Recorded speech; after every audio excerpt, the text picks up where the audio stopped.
Bonjour à toutes et à tous et bienvenue dans le Club Pantio. Je suis ravi de vous retrouver pour un nouveau numéro débrief de match. Notamment, on va aborder tout un tas de sujets ensemble autour du club et du match forcément perdu contre la Roma hier soir au moment de l'enregistrement. C'était pas forcément prévu qu'on se retrouve, mais au regard de l'actualité et des choses qu'on a pu voir aussi sur le terrain, eh bien, il m'a semblé quand même intéressant de faire cette émission, voilà, en face à face, en tête à tête. Il manque plus que les petites chandelles. On est parti pour 3 quarts d'heure d'enregistrement. Voilà, installez-vous bien confortablement. Beaucoup de choses à dire. La feuille est bien garnie à mes côtés. On va commencer par évoquer les rumeurs de rachat du club. Vous en avez sans doute entendu parler. Alors, ça n'a pas été repris par des médias nationaux ou régionaux. C'est une rumeur, on va dire, qui a refait surface au travers d'un post de Cédric Roucancourt sur Twitter. Également parler de l'avant-match et des sanctions infligées à Jonathan Klaus et Terem Moffi. Et enfin, du match. Voilà, j'ai décliné deux parties, l'analyse du match en lui-même et le constat finalement à faire par rapport à cette partie et puis plus globalement sur ce début de saison. Je vous rassure, il n'y aura pas que du négatif, voilà, il y a quand même du positif sur le match d'hier soir et je vais peut-être aller à contre-courant de certains commentaires que j'ai pu lire sur Twitter, mais on y viendra dans une seconde partie, on va dire, d'émission, en commençant peut-être par cette rumeur, ce tweet voilà, énigmatique, mais plus ou moins quand même explicite de la part de Cédric, que je salue s'il passe par là, qui eh bien, fait état on va dire, de rumeurs intenses autour d'un potentiel rachat du club par Robin Hood. Vous savez, vous avez suivi depuis l'été dernier, c'est un nouveau sponsor maillot, le quatrième plus gros contrat de sponsoring maillot de Ligue 1, avec son PDG Vladimir Tenev. Donc c'est une entreprise de crypto-monnaie, principalement transactions financières, qui eh bien, vraisemblablement serait intéressée pour eh bien, racheter le club. Ça montrerait déjà qu'il y a un certain intérêt au travers notamment de ce sponsoring maillot. Voilà, c'est un peu un sujet dont on entend quand même beaucoup parler, pas tant Robin Hood, mais plutôt la vente hypothétique d'Ineos, malgré le fait qu'ils maintiennent le cap, hein, comme ils aiment le rappeler. Euh, pour l'instant, il n'y a rien d'officiel, il n'y a rien à, à analyser de concret, mais juste une éventualité qui, au regard finalement du contexte autour eh bien, de l'OGC Nice, autour de ce mercato, autour de la prolongation de Franquet jusqu'en 2029, laisse quand même penser que finalement, eh bien, ce ne serait pas impossible de voir l'OGC Nice vendu dans quelques semaines, dans quelques mois, au profit peut-être eh bien, de Robin Hood. Euh, donc, bon, on aura l'occasion forcément d'en reparler. Je veux juste quand même rappeler qu'il y en a beaucoup, et j'en ai fait partie, à l'arrivée d'Ineos, avec leur communication hors sol, ont été charmés. Voilà, je mets à culpa, j'en ai fait partie comme beaucoup. Je n'ai pas spécialement envie que si un jour le gym est vendu et si Ineos vend, on soit un peu dans ce même état d'esprit de vouloir rêver plus grand à coup de millions, parce que finalement, Ineos, sa gestion a été quand même, disons-le, catastrophique. Depuis le rachat à coup de 60-70 millions par mercato, des changements de coach extrêmement réguliers, un mercato 2022 aux abois totalement sans directeur sportif, un retour de Lucien Favre qui n'a pas du tout fonctionné, et puis finalement le rachat de United qui fait voilà, baisser les investissements. On se retrouve dans une sobriété financière inédite entre guillemets depuis le rachat d'Ineos, avec voilà un club qui a proposé des montants et des salaires très élevés, mais bon, en même temps validés par Ineos à l'époque. Donc on paie aujourd'hui finalement les erreurs du passé, et ce qui fait dire que tout a été fait dans le désordre, et que j'ai le sentiment que sur cette gestion-là depuis 2019, il n'y a aucune fondation qui a été posée concrètement dans ce club.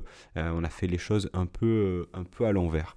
Donc, apprendre avec des pincettes, ne pas surjouer le fait que c'est forcément une magnifique nouvelle. Oui, je ne suis pas personnellement attaché à Ineos, mais je ne sais pas exactement qui prendra la relève. Donc ça peut même être pire. On voit aujourd'hui des clubs qui coulent avec des choix extrêmement douteux, et je n'ai pas spécialement envie de voir mon club rétrogradé en N2. Bref, je prends le scénario catastrophe, mais ça peut aller très vite dans cette industrie. Donc patience. Il semblerait quand même que y ait un dénouement. Voilà, on sait que Jean-Claude Blanc, aussi CEO de Ineos, doit faire une communication d'ici peu de temps. Est-ce que c'est lié à ce sujet-là ou pas du tout? Ou est-ce que Ineos va une nouvelle fois réaffirmer son intérêt pour l'OGC Nice et son adhésion au projet? Voilà. Classique. Mais voilà, c'est quand même intéressant, et ce sera passionnant, je pense, à vivre.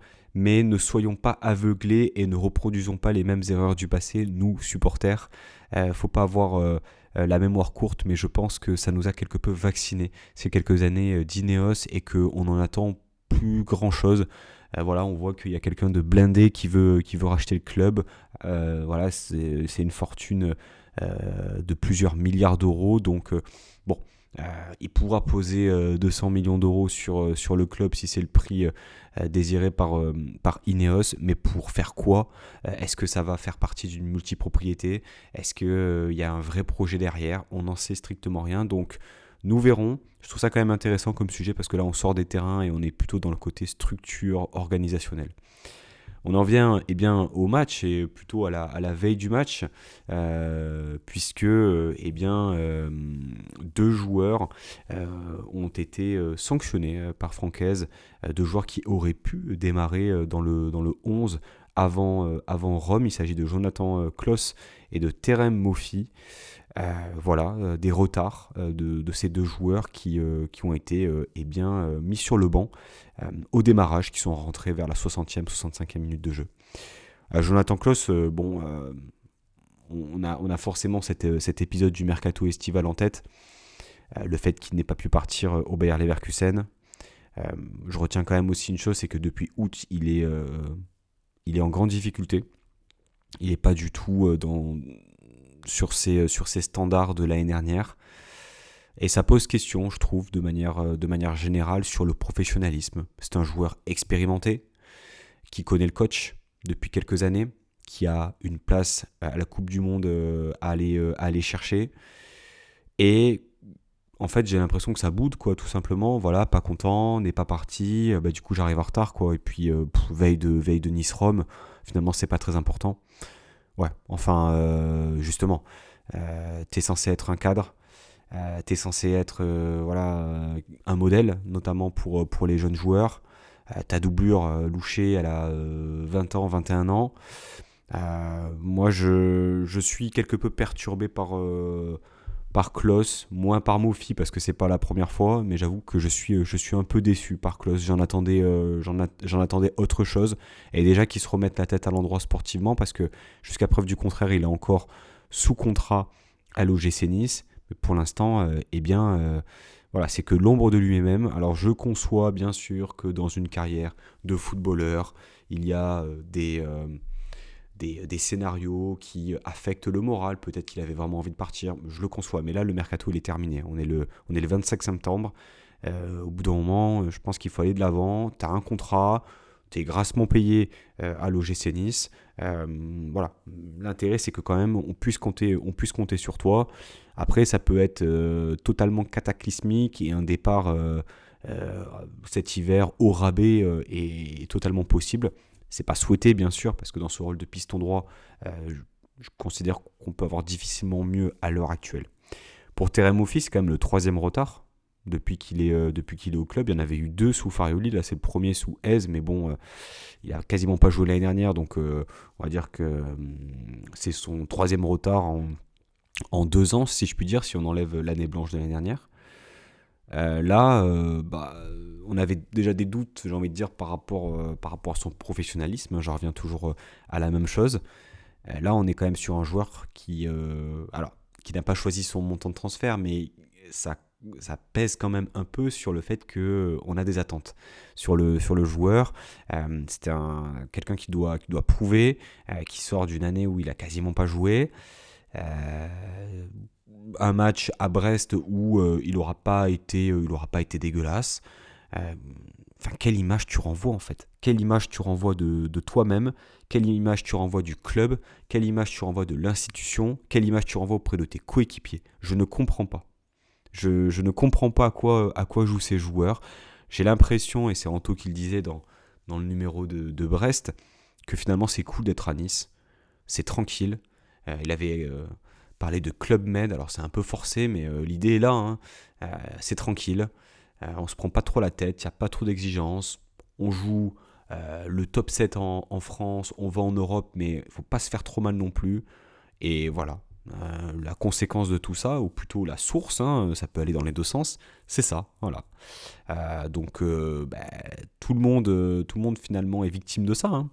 Euh, donc ça fait que finalement Louché a démarré et Kevin Carlos a démarré également. Ça me fait penser aussi, j'en avais déjà parlé, mais à cette déclaration, je crois que c'était Flo Maurice qui l'avait fait suite au recrutement de Charles Van Hout, en parlant d'exigence euh, au sein du club. En- et puis ça parlait des deux joueurs, donc Van Hout et Thiago Gouveia, en disant que voilà, leur expérience dans les grands clubs allait permettre justement d'apporter de l'exigence. Voilà, on en est là finalement, alors que Klose et Mofi ne sont pas deux mauvais joueurs, enfin du moins à l'échelle de l'OGC Nice, ce sont des joueurs qu'on pourrait même qualifier de joueurs importants finalement. Klose, titulaire indiscutable, Mofi, il alterne les matchs, mais c'est un joueur important, du moins. Euh, et voilà, sur la grille salariale, parce qu'on sait qu'aujourd'hui ça compte énormément, ce sont deux joueurs qui sont quand même placés haut. Donc je trouve ça totalement lunaire qu'on en soit finalement à parler de ça. Bon, très très déçu, mais malheureusement pas surpris par rapport à cette situation.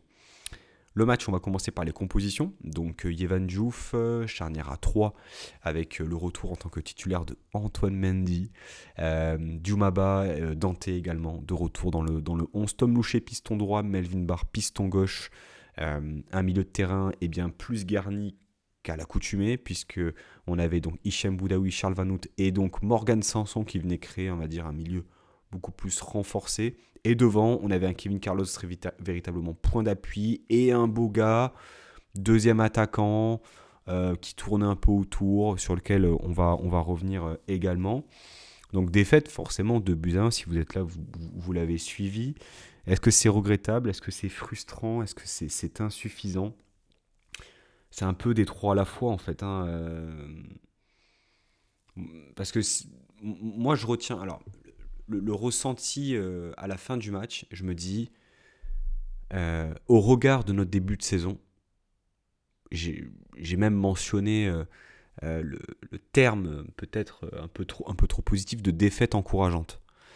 C'est-à-dire que pour la première fois de la saison, tu retrouves quand même une assise défensive qui est quand même assez solide, avec notamment forcément le retour de Dante qui diffuse une confiance parmi les trois de derrière qui est quand même assez importante et qui te permet aussi, de par sa qualité technique, je le répète, mais de te sortir de ligne de pressing que aucun joueur dans son domaine, du moins en défense, ne peut faire. Voilà, il a une particularité, une force que aucun joueur n'a actuellement dans l'effectif. Alors, Abdelmonem a un bon pied, Youssouf aussi, mais ça reste quand même un degré moindre que Dante, qui est quand même assez fabuleux.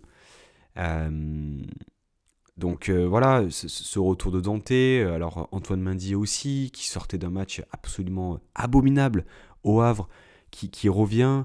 Euh, et puis même Djoumaba, alors je ne suis pas son plus grand fan, mais je trouve que parmi les matchs qu'il a pu faire, on est peut-être sur l'un de ses meilleurs. Voilà, on a été défensivement fort, on a été solidaire, on n'a pas concédé énormément d'occasions face à une équipe de Rome qui était considérée et est considérée comme l'une des favorites à cette compétition d'Europa League, qui démarre un nouveau cycle avec Gasperini, qui est un des meilleurs coachs, on va dire, en Europe actuellement, qui a gagné récemment la C3 avec l'Atalanta. Donc on sent déjà qu'il y a des principes qui sont déjà ancrés dans cette équipe.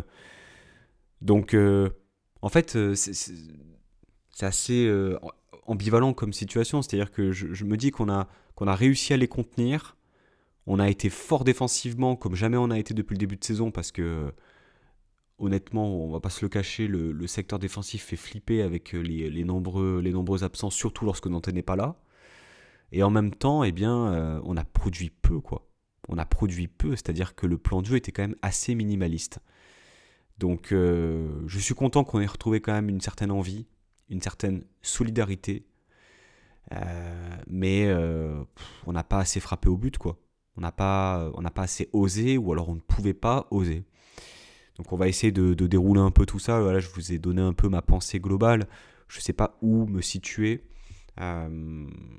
Lorsqu'on fait le bilan de cette saison, 6 défaites sur les 8 matchs, c'est flippant, très clairement. Mais lorsqu'on regarde le match et qu'on l'isole par rapport à ce qu'on a pu voir avant, bah moi je trouve quand même qu'il y a des motifs de satisfaction, malgré la défaite. Donc la composition, je voulais présenter. Déjà, on peut quand même noter l'intégration de Morgan Sanson dans ce milieu de terrain. C'est un peu une nouveauté. Il y avait voilà, cette volonté de garnir un peu plus ce milieu de terrain, d'être en supériorité aussi par rapport à la doublette El Anaoui et donc Manu Koné. Bon, ça a plutôt fonctionné, même si ces trois joueurs ça manquait de liant avec le secteur offensif. Voilà, ça manquait peut-être voilà, un peu de coffre, parce que finalement, avant de parler, on va dire, du match dans le détail, on a quand même le sentiment que eh bien, voilà, le gym a été impuissant finalement.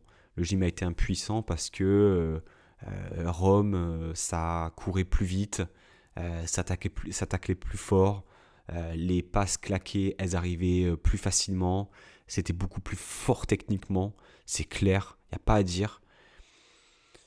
Donc on a su les contenir, on a peu concédé, mais t'as l'impression quand même que la marge elle est quand même vachement importante entre les deux clubs, même si lorsque tu regardes le match, tu te dis que eh bien, dans le momentum de cette deuxième mi-temps, tu peux peut-être espérer quelque chose, mais trop peu, et finalement, bon, on y reviendra sur le plan de jeu. Est-ce que c'était la meilleure option? Est-ce que finalement, l'équipe était capable de proposer autre chose? Bon, après, voilà, on y reviendra, il y a une partie qui est dédiée à ça. Le secteur défensif, j'en ai parlé. Je vais le dire maintenant, pour moi, mon homme du match, c'est Antoine Mendy.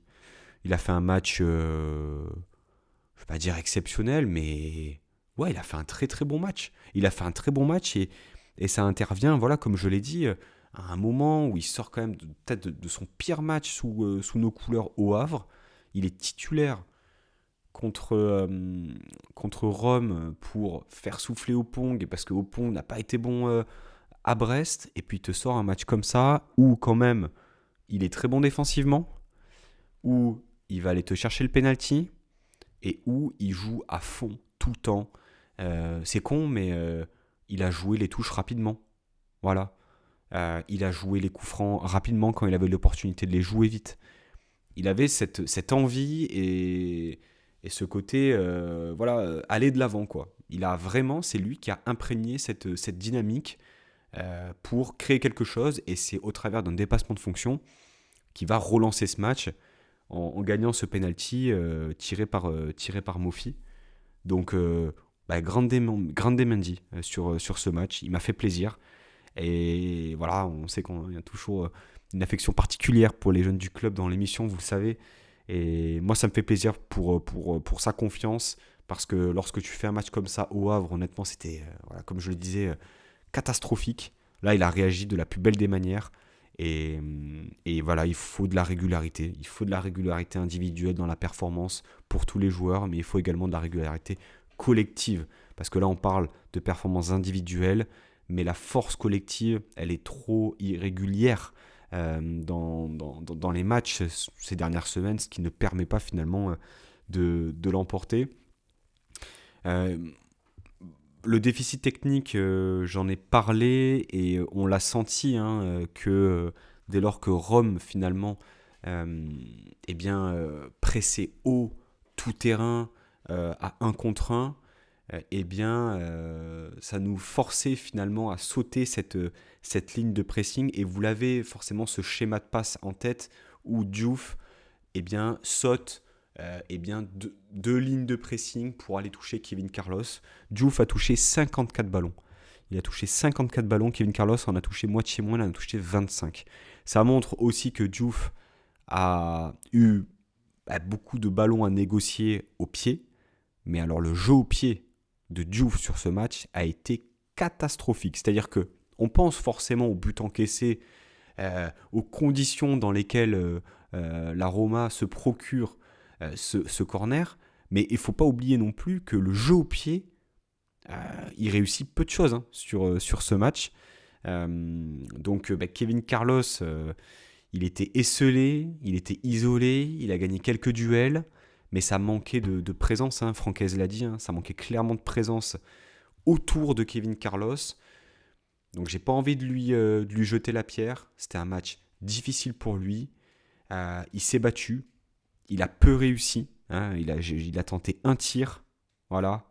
Il a tenté un dribble. Il a 11 pertes de balles, voilà. Il a joué 1 heure, 63 minutes.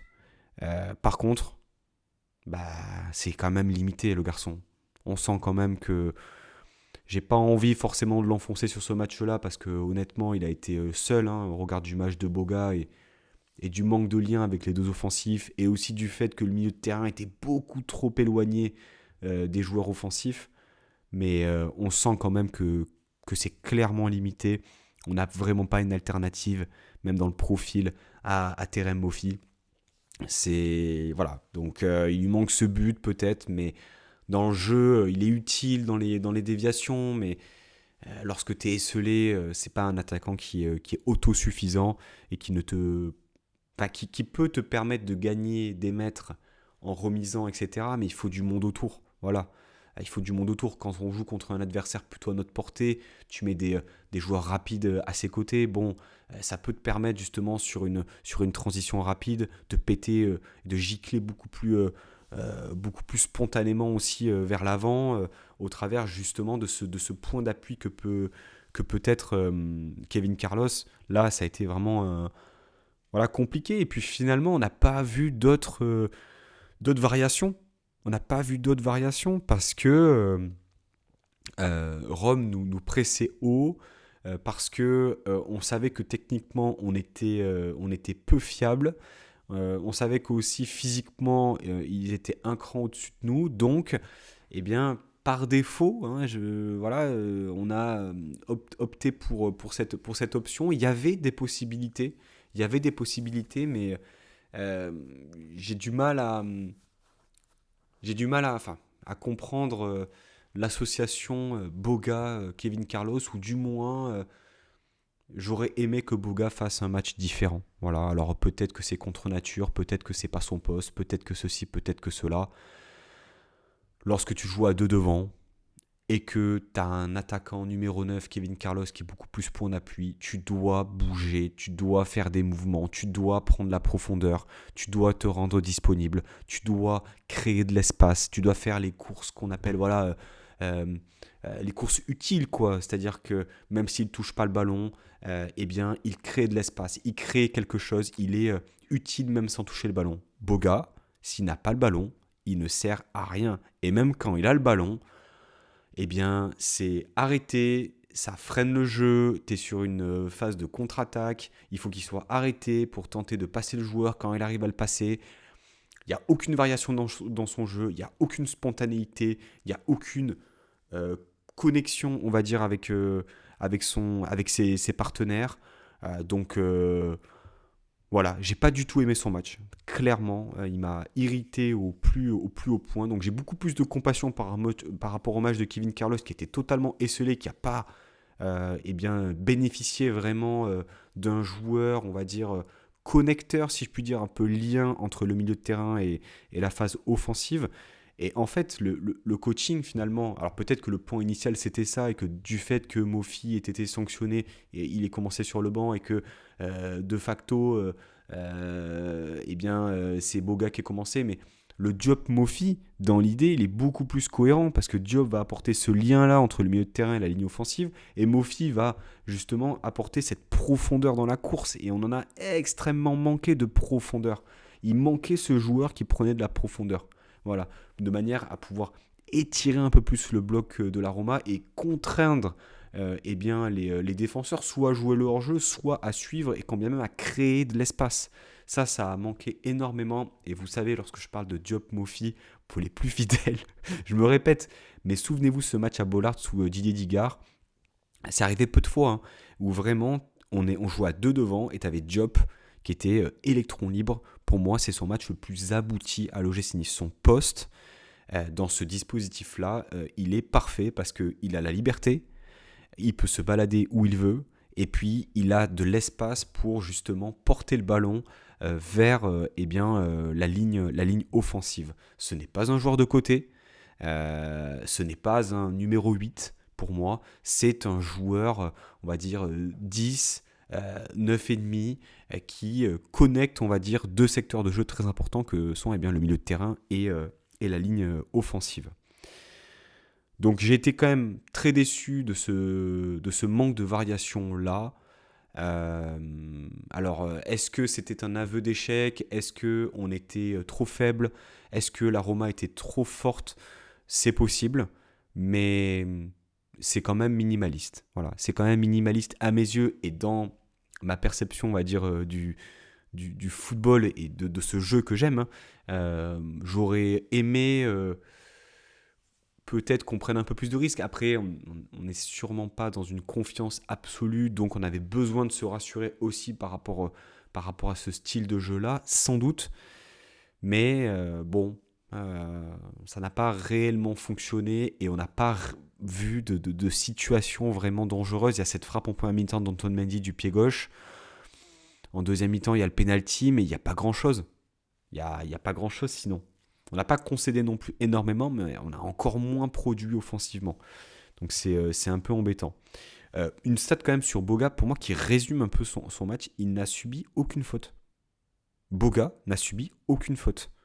Donc pour moi, en fait, un joueur comme Boga, qui par définition est un joueur de percussion, qui va jouer les 1 contre 1, qui va y aller concrètement pour gagner quelque chose, il n'a subi aucune faute. Alors, soit l'AS Rome a super bien défendu sur Boga, soit il a été transparent.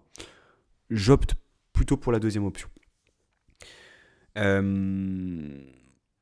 Renforcer le milieu de terrain sur le papier, moi j'ai trouvé ça intéressant quand même. Morgan Sanson revient, on sent qu'il est peut-être pas encore totalement à 100%, mais dans l'idée, j'ai trouvé quand même qu'il y avait un peu plus de sérénité, notamment par la présence de Charles Van Hout, qui a pas fait un match, on va dire, où on se dit à la fin du match, putain, il est quand même fort. Il n'était pas autant visible on va dire, que a pu l'être Mendy, parce qu'on a vraiment des highlights du match où on se dit, mais en fait, il a tellement bien, je trouve, Berti l'a super bien défini, ce rôle de stabilisateur, où on sent vraiment que, voilà. Et puis j'ai regardé donc plus en détail ses stats, parce que je me suis dit, des fois on a besoin d'être confronté à des chiffres pour venir contrer ou pas l'aspect visuel qu'on a vu sur le terrain. Charles Van Hout, c'est déjà 84% de passes réussies, 77 ballons touchés, et surtout 10 duels gagnés sur 14 négociés, aériens et à terre.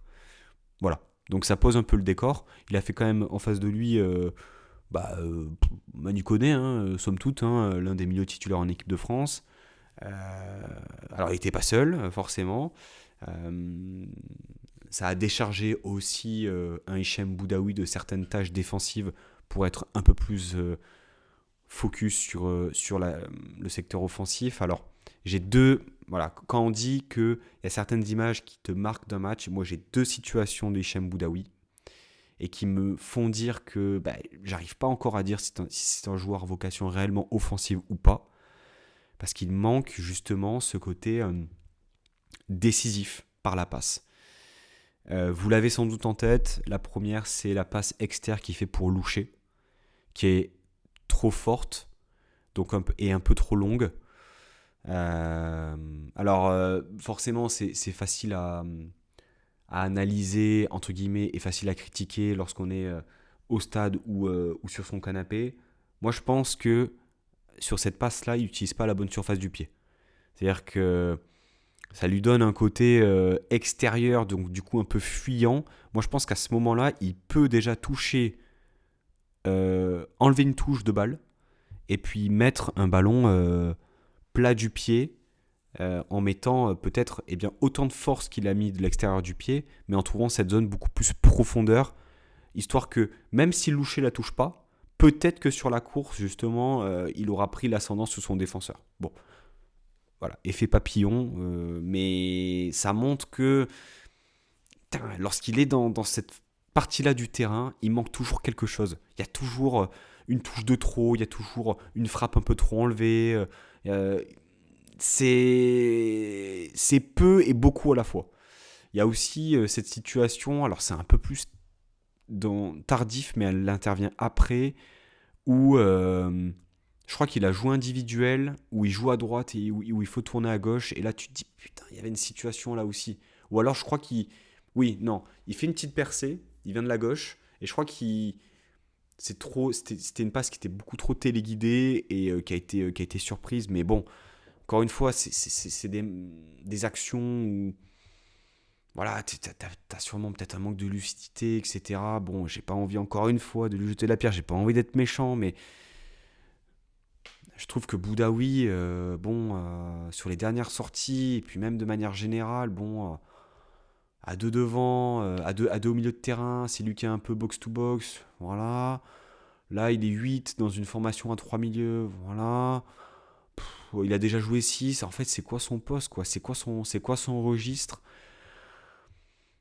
Peut-être que je suis dur sur son match, mais moi, il m'a un peu frustré, je trouve, sur certaines actions. Par contre, je reconnais que sur certaines phases, lorsqu'il a la possibilité de créer du décalage, il peut gagner du terrain par le dribble et par la course. Voilà, il est intéressant dans ce sens-là, et pour le coup, il ne se cache pas.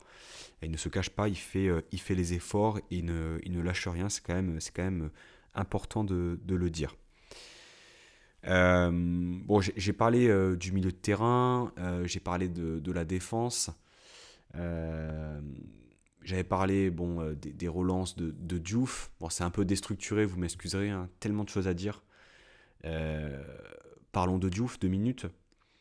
C'est quoi ce match déjà? Bon, j'en ai parlé, mais un petit focus quand même sur les buts encaissés, sur cette séquence absolument lunaire. Absolument lunaire ce qui s'est passé.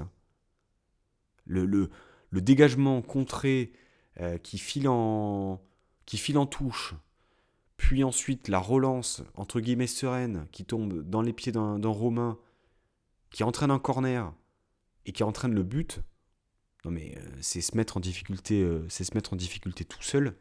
Alors bien sûr, le marquage est un peu lâché sur le but de Ndika. Bien sûr que on aurait pu mieux défendre, bien sûr. Mais bon, tu sais que tu es déjà entre guillemets un peu sur un fil, que tu es déjà en dessous. Pourquoi est-ce que tu fais ça? Pourquoi est-ce que tu fais ça? Et en même temps, eh bien ça conforte le plan entre guillemets minimaliste que d'envoyer des pruneaux devant, quoi. Parce que bah, tu peux pas faire mieux et parce que t'es pas en capacité technique et physique de pouvoir rivaliser. Donc voilà. Et puis on parle bien sûr des 5 minutes. Hein. Les fameuses 5 minutes lorsque tu encaisses un but ou tu marques un but. C'est une période dans le match où soit l'équipe qui vient de marquer prend un ascendant, soit l'équipe qui vient de marquer justement baisse un peu le pied et se fait égaliser. Et on parle toujours voilà, de ces 5 minutes très importantes. Bah là, ça n'a pas loupé. On avait vraiment pris un coup derrière la tête à ce moment-là, c'est vrai. On était beaucoup plus laxiste. On était un peu plus en souffrance en retour des vestiaires de toute manière. Mais là, suite au but, on a baissé un peu les bras, donc on était un peu plus loin sur le marquage. Tsimikas, il envoie une galette, il est confortablement installé, on va dire, sur son couloir gauche, il n'est pas attaqué. Et puis Mancini, voilà, dépassement de fonction là aussi. Hein. Il n'est pas censé être là. Il arrive, il est lancé. Forcément, il catapulte le ballon. Le but est beau. Bon, Diouf, c'est sur lui, mais le ballon arrive trop vite. Donc voilà, c'est regrettable parce que bon, tu te dis que tu es un peu moins bien sur ces 5 minutes. Du moins, ça a été la lecture un peu de Francaise. Mais en même temps, lorsque tu enlèves ces 5 minutes-là, est-ce que tu mérites forcément mieux? Je ne suis pas sûr, parce que la production offensive, elle est beaucoup trop terne, beaucoup trop neutre. Je veux dire, un match de foot, tu le joues pas pour ne pas perdre. En théorie, hein, tu le joues pour le gagner. Tu es à la maison, voilà. T'as quand même, bon, t'étais pas guichet fermé, il y avait quand même une sacrée ambiance d'ailleurs. Super petit faux de la Sud, incroyable. Un manque d'ambition, clairement. Et peut-être inavoué par Francaise. Mais voilà, peut-être aussi une limite aujourd'hui de notre effectif, de nos recrues, peut-être. Mais on peut pas se satisfaire. Euh, Enfin, je suis d'accord pour dire qu'on a retrouvé, on va dire, certaines garanties derrière et que sur ce point de vue-là, j'ai apprécié l'équipe dans l'envie, dans la solidarité, mais en même temps, putain, la production offensive, quoi. Enfin, il a fallu que Mendy nous fasse un rush de, qui vient de nulle part pour aller provoquer un penalty transformé par Mofi. Enfin, vous vous rendez compte le concours de circonstances pour qu'on ait une occasion franche de but. Enfin, je veux dire, c'est quand même assez peu, quoi. C'est trop peu, en fait, pour gagner un match, quoi. On n'a pas... Et même quand on l'a emballé, il y a eu ces 5-10 minutes, vraiment le momentum au GC Nice, où tu as les entrants, voilà, tu fais rentrer Klose, tu fais rentrer Diop, tu fais rentrer Abdi, tu fais rentrer Mofi. Voilà, t'as quand même... Tu sens quand même que tu arrives à prendre un peu l'ascendant. Et ben même ça, il n'y a pas eu d'occasion vraiment franche, quoi. Donc bon, c'est regrettable, c'est frustrant, mais en même temps, je trouve que vraiment le terme, bah, ça va être l'intitulé. Le gym a été impuissant. Impuissant face à cette équipe et impuissant dans la réponse tactique et l'adaptabilité. L'adaptabilité. Voilà. Moi, j'en attendais beaucoup. Je n'ai pas de doute sur Francaise. Je pense que il faut lui laisser le temps. Il faut que les recrues prennent le temps, voilà, de travailler ses automatismes. Il a changé quand même énormément de joueurs dans son équipe. Il y a eu pas mal de mouvements, c'est vrai. Mais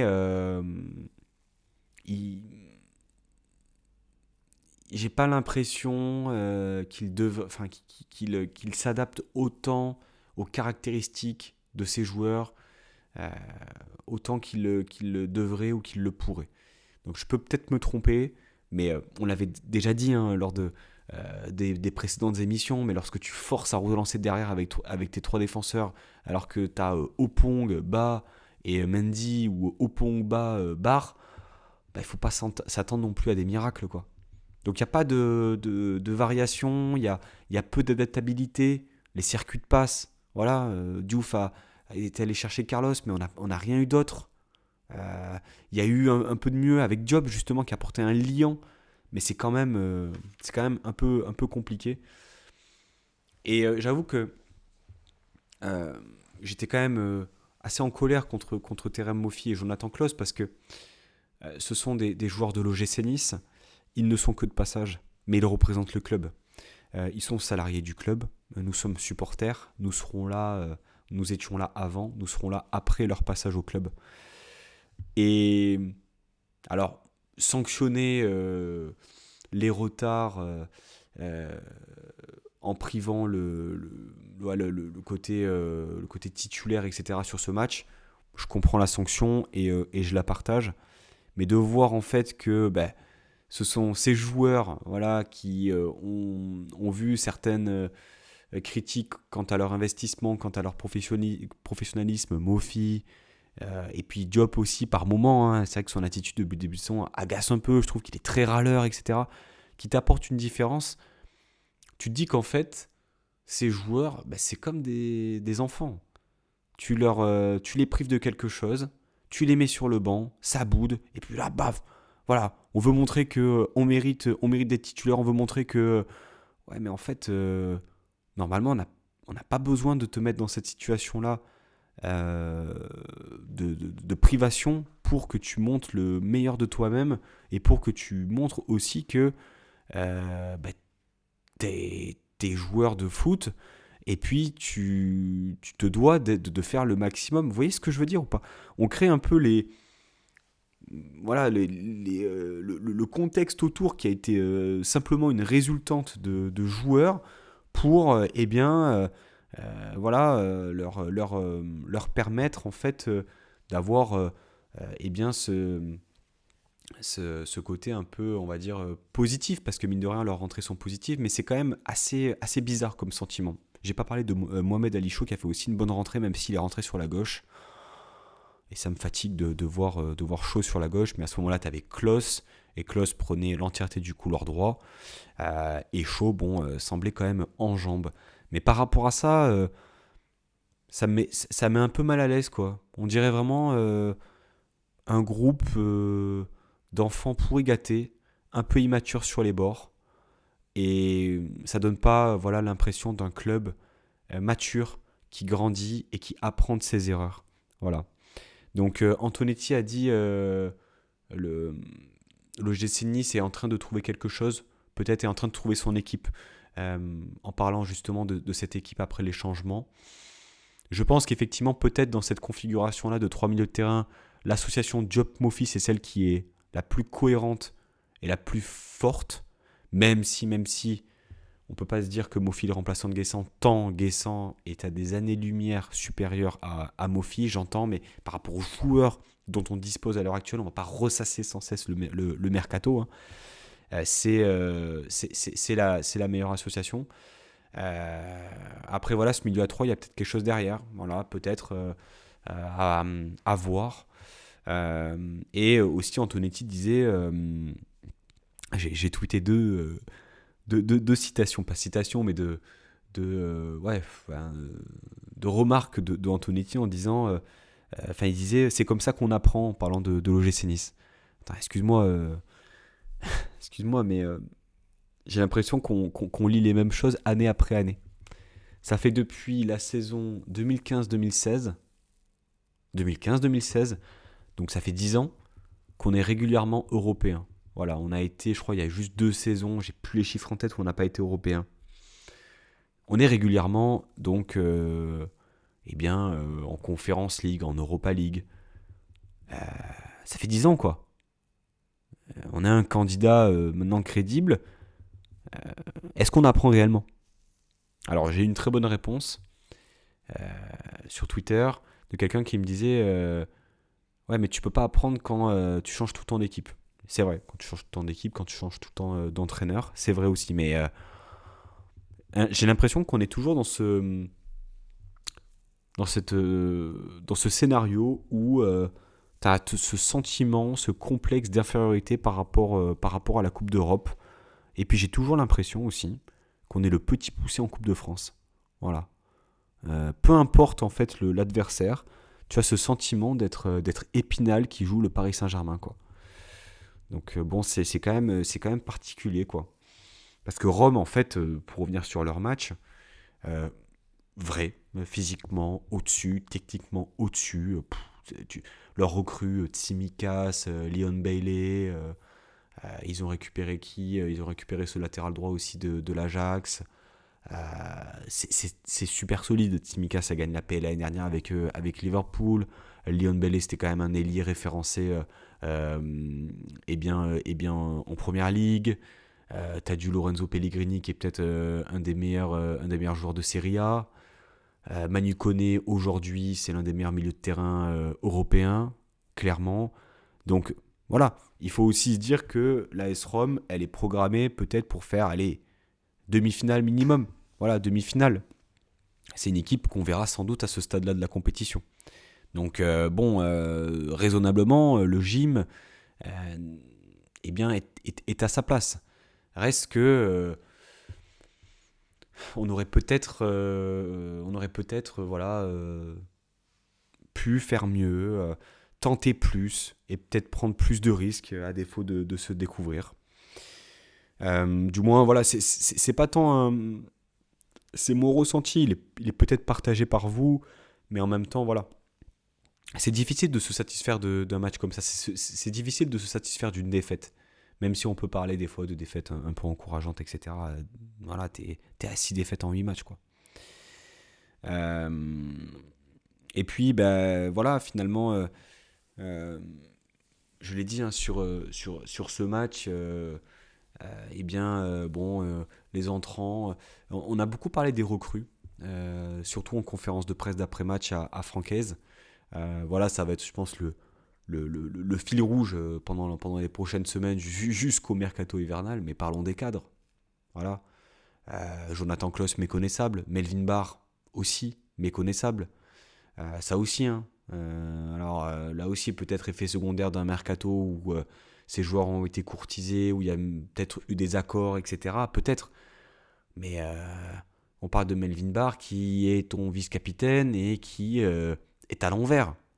Voilà. Alors défensivement, il a retrouvé un peu des couleurs sur certaines séquences, c'est vrai, mais c'est pas un piston quoi. Enfin, c'est pas un piston. Je trouve il a du mal avec ce poste-là, de plus en plus. Donc j'espère vraiment qu'il relèvera la tête et qu'il retrouvera de la confiance. Parce que oui, forcément, cette série, elle est négative depuis le début de saison. Benfica, c'était pas la fin de la préparation, c'était le début de la saison. Et ça compte aussi dans les têtes. Tu n'as gagné que 2 matchs, tu as gagné Nantes et tu as gagné Auxerre. C'est un maigre bilan à l'approche bien, d'un calendrier qui s'annonce bien, assez fou, avec, en commençant par bien, dimanche, la réception du PFC. Donc, bon, on va tenter de rester positif.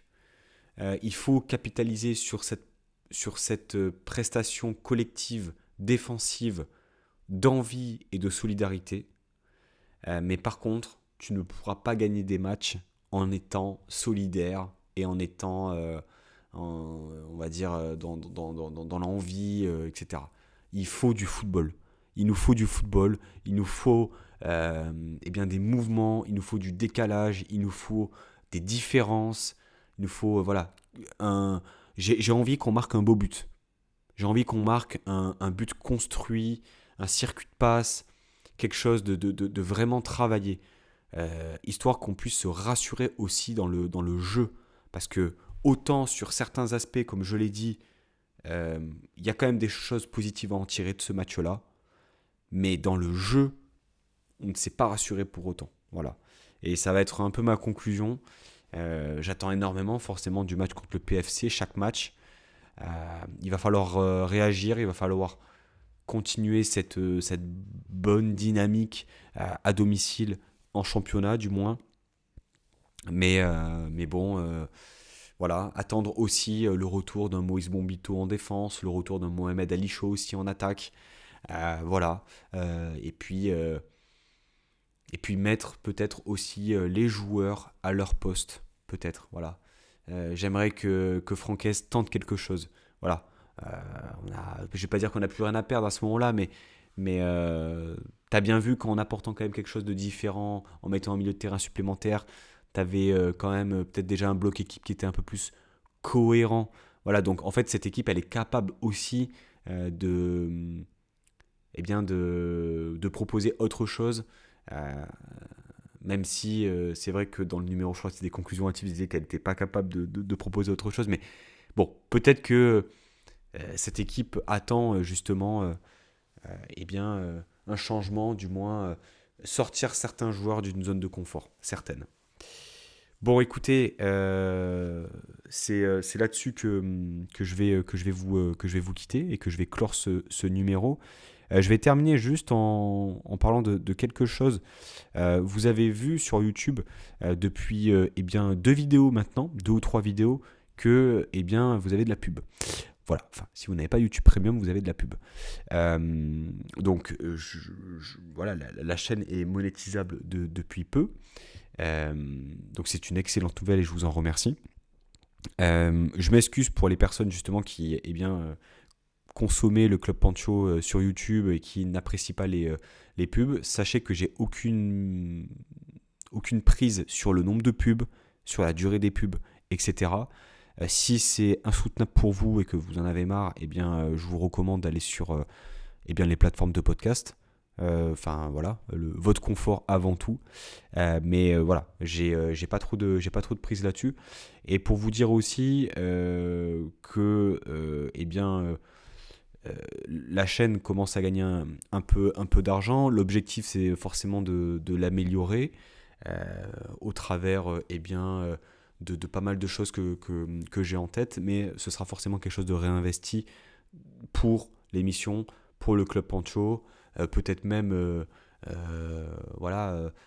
acheter, je sais pas, du meilleur matos pour l'enregistrement des personnes, on va dire, régulières. Voilà, je dis des bêtises, mais voilà, c'est pas les idées qui manquent. Et puis voilà, je voulais quand même vous remercier par rapport à ça parce que c'est aussi par rapport à vos retours, par rapport à votre fidélité, à votre bienveillance aussi, que cette chaîne aujourd'hui peut gagner un peu d'argent, hein. Ça reste un peu d'argent, mais en tout cas voilà, ça permet aussi d'avoir des petits projets par rapport à ça. Donc merci à tous et puis écoutez, on se retrouvera sans doute le lendemain du match du PFC, sans doute. Donc merci pour votre écoute et puis je vous dis à très bientôt. Ciao.